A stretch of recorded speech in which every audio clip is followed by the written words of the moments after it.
স্বামী স্ত্রীর মধ্যে অশান্তি হলে যখন নিজেদের মধ্যে আর কোনোভাবেই থাকা যায় না, যখন নিজেদেরকে মনে হয় যে আমরা এখন আলাদা থাকলেই ভালো থাকব, তখন কি করি? তখন আমরা ডিভোর্স নিয়ে নিই।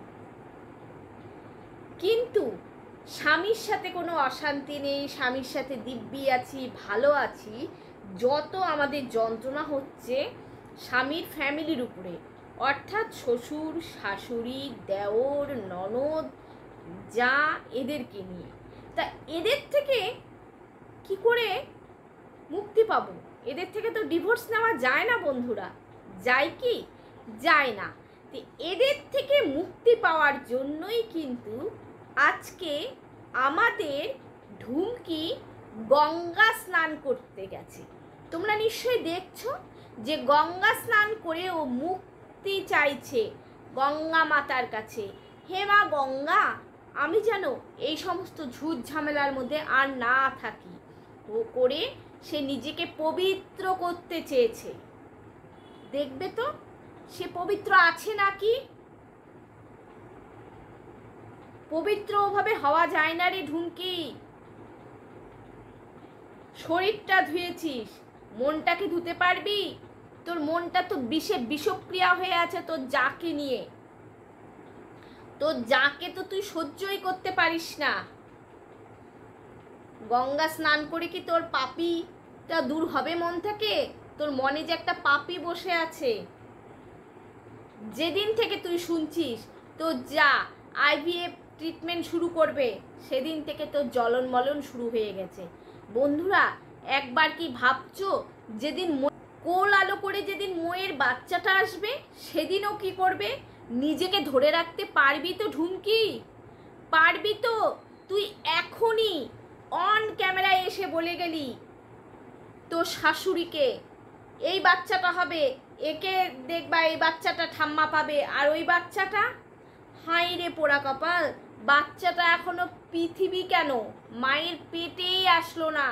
বাচ্চাটাকে আনার জন্য মা বাবা দুজনের ট্রিটমেন্টের জন্য তৈরি হচ্ছে, আর তুই একটা এমন পাপিষ্ট, বাচ্চাটা না আসার আগেই ওখানে তোর মরণ হিংসা শুরু হয়ে গেছে। তোর ঘরের বাচ্চাটা কি হচ্ছে একবার ভাবতো। তোর বাচ্চাটা কি ভাবছে? তোর বাচ্চাটা কি ভাবছে? ঘরের মধ্যে সারা দিন এই সমস্ত কুটকাচালি কুটুক্তি করে বেড়াচ্ছিস। তাও কার সাথে করছিস? করছিস নিজের ভাসুরের সাথে, নিজের ভাসুর বউয়ের সাথে, নিজের শাশুড়ির সাথে, নিজের শ্বশুর বাড়ির সাথে। আচ্ছা একটা কথা বলি তো ঢুমকি তোকে, তুই তো ওই এলাকারই, ইন্ডিয়া তো দূরের কথা, তুই তো ওই এলাকারই বউ, স্বাভাবিক। তাহলে তোর পরিচয়টা নিশ্চয়ই অনেক বেশি। তা মৌ তো বাংলাদেশের মেয়ে মৌ।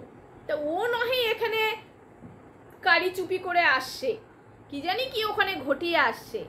তা তুই এখানে থেকে তোকে তোর এলাকার লোক দেখতে পারে না, মৌকে এত কেন ভালোবাসে? এই প্রশ্নটা আমি তোর দিকে ছুঁড়ে রাখলাম, তুই আমাকে দিবি। তোকে তোর শ্বশুরবাড়ির লোক, আশেপাশের প্রতিবেশী কেউ দেখতে পারে না, আর মৌকে বাংলাদেশের হয়ে এত কেন ওকে ভালোবাসে বলতো আমাকে? আজকে বন্ধুরা ভেড়াটা বলছিল একটা কথা, ভেড়াটা বলছিল ওদের ঢুমকির বর আজকে বলল, মানে ভেড়াটা প্রবাদ বাক্য, হ্যাঁ প্রবাদ বাবু বলল যে আগে নাকি ভেড়াটার খুব ভালো, ভেড়ারা খুব ভালো দিন কাটাতো, খুব ভালো দিন ছিল ওদের, খুব মিলমিশ ছিল, খুব ভালোভাবে ওরা ছিল, এটাই আর কি ভেড়াটা বলল। মাঝখানে একটা নাকি এমন একটা বিষ মানুষ আসছে যে সে সবার মনে বিষ ঢুকিয়ে দিচ্ছে। বুঝলে বন্ধুরা, ভেড়া মানে ঢুমকির বর আগে খুব ভালো দিন কাটাতো, কোনো ঝুট ঝামেলা অশান্তি কিচ্ছু ছিল না, মানে ওর দাদার সাথে, ওর মায়ের সাথে, ওর বউয়ের সাথে খুব ভালো দিন কাটাতো। কিন্তু যেদিন থেকে মৌ আসছে সেদিন থেকে নাকি সবার কানে কানে মৌ মন্ত্র দিয়ে যাচ্ছে, বাপ রে বাপ, মৌ তোমার তো এলে মাছে দেখি, তোমার বাবা এত লোককে টাকা দিয়ে রাখছে, বন্ধুরা ওর কানে বিষ ঢালবা তোমার দেওর বউয়ের জন্য। বাবা, তোমার অনেক এলেম আছে দেখি, সত্যি। দেখছো কাণ্ড, তুমি ওই বাংলাদেশ থেকে এসে এখানকার সমস্ত লোকজনকে কিনে নিছো, যার জন্য তো তোমাকে এই এলাকার লোকজন ভালোবাসে। ওরে বাবা, সেটাই বলছে আজকে ঢুমকির বর, যে আমরা আগে কত ভালো ছিলাম, এরকম ঝগড়া ঝাঁটি হিংসা কিচ্ছু ছিল না। একটা মানুষ যেটা এসে সবার কানে কানে বিষ ঢেলে দিছে, এমন বিষ ঢালছে, আমার বউ এত মাস অন্তঃসত্ত্বা আমার বউকে ষড়যন্ত্র করে বাড়ি থেকে বের করে দিছে। ইস, এলা কিন্তু খুব তাহলে বেচারা বউটা কত ভালো, বউটাকে ষড়যন্ত্র করে বাড়ি থেকে বের করে দিচ্ছে। তাহলে আসল কথা না, এই ঢুমকি মেয়েটা অত্যাধিক দজ্জাল আর মুখোড়া একটা মেয়ে। মুখোড়া তো মারাত্মক মুখোড়া, সে তো তোমরা দেখেই বুঝছো, প্রচণ্ড মুখোড়া। আর ওর বরটা হচ্ছে একটা যে মিটমিটে সাপ মেচি বিড়াল আছে না, ওর বরটা হচ্ছে একটা মেচি বিড়াল। ওর বরটা একটা মেচি বিড়াল।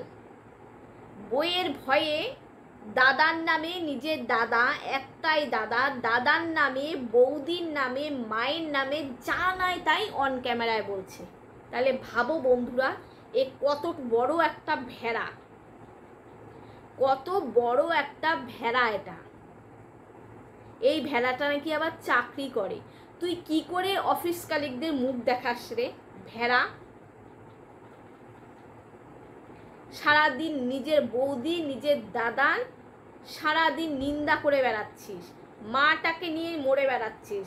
কেন রে? মা তো তোর কাছে গিয়েছিল, তখন তো তোরা সোশ্যাল মিডিয়াতে কত হিসাব ধরালি, তোদের দিন 100 টাকা খরচা, তোরা খুব অভাব অনটনের মধ্যে আছিস, তোরা ভালো মন্দ খেতে পারিস না। যেই মা চলে আসলো অমনি তো তোদের সেই খাওয়া দাওয়া হেনা তেনা। তখন মাটাকে একটা গায়ের চাদরও কিনে দিতে পারিসনি, একজোড়া হাওয়াই তো সেই অনেক দিন পর। দুটো শাড়ি দিয়েছিস, তাও 14 দোকান ঘুরে, জুতো সুতির ছাপা শাড়ি। আর যাবে তোর মা তোদের কাছে? বউয়ের কথা ছেড়ে দিলাম, ওই ঢুমকি পাগলির কথা ছেড়ে দিলাম, ও তো ছেলের কাছেই যাবে না। আবার কি করে আশা করিস যে তোদের কাছে তোর মা যাবে?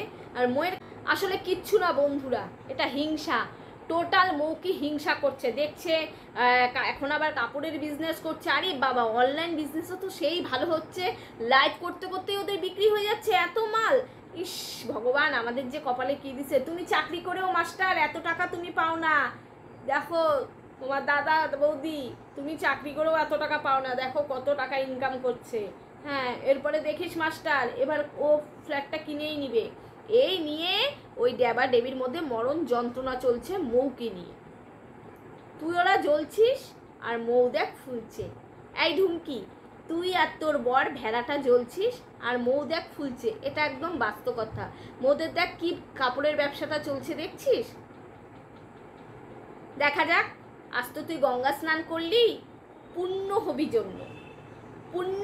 জন্য তুই গঙ্গা স্নান করলি। এই সমস্ত কথাবার্তা আর তোর চ্যানেলে বলবি না, সবাই সাক্ষী রইল।